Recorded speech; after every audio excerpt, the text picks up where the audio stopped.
James was enjoying his life on the island of Sodor, but he still had a lot to learn.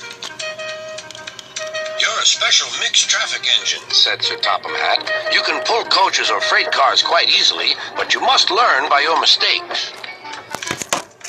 James knew what Sir Topham Hatt meant. He could well remember that dreadful accident on his first day. "Be careful with the coaches, James," said kind little Edward. "They don't like being bumped." Everyone came to admire James. "I'm really a splendid engine," he thought, and suddenly let off steam. Whoosh! A shower of water fell on Sir Topham's nice new top hat. Just then the conductor blew his whistle. James thought they had better go. Go on, he puffed to Edward. Don't push, replied Edward. The coaches were grumbling too. Don't go so fast. James didn't listen.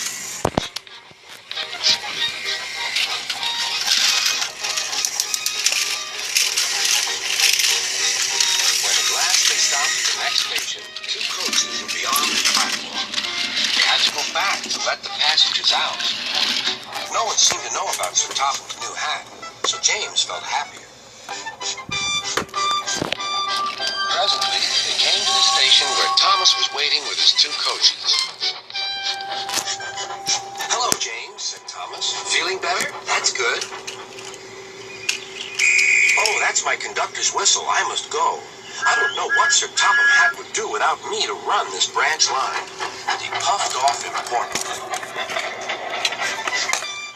Edward and James passed the field where James had had his accident. The fence was mended and the cows were back again.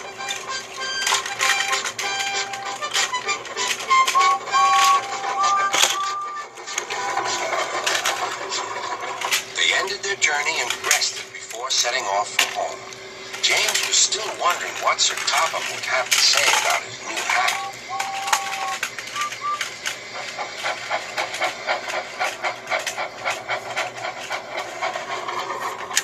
Next morning, he spoke severely to James. "If you can't behave, I shall take away your red coat and have you painted blue." James didn't like that at all. He was very rough with the grumbling coaches as he walked up the platform. "Don't talk, come on." Gordon never has to fetch his own coaches, he thought to himself, and he's only painted blue. To make James even more cross, this time no one came near him. "I'll show them," he thought. "They think Gordon is the only engine who can pull coaches."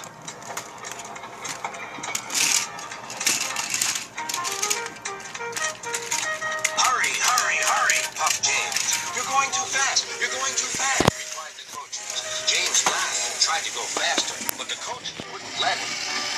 We're going to stop.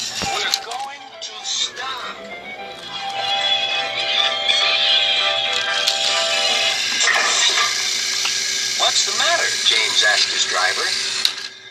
"The brakes are on. Leak in the pipe, most likely. You've banged the coaches enough to make a leak in anything." "How shall we mend it?" said the conductor. "We'll do it with newspaper and a leather bootlace," replied the driver. "But where is the bootlace coming from?" asked the conductor. "Ask the passengers," said the driver. "You have a leather bootlace there," said the conductor to a smartly dressed man. "Please give it to me."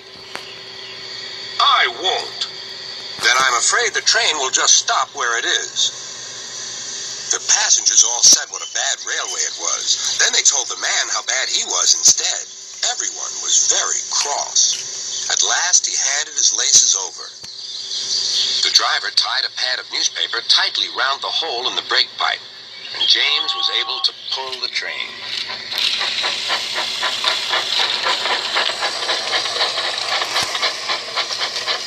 But he was a sadder and wiser James, and took care never to bump coaches again.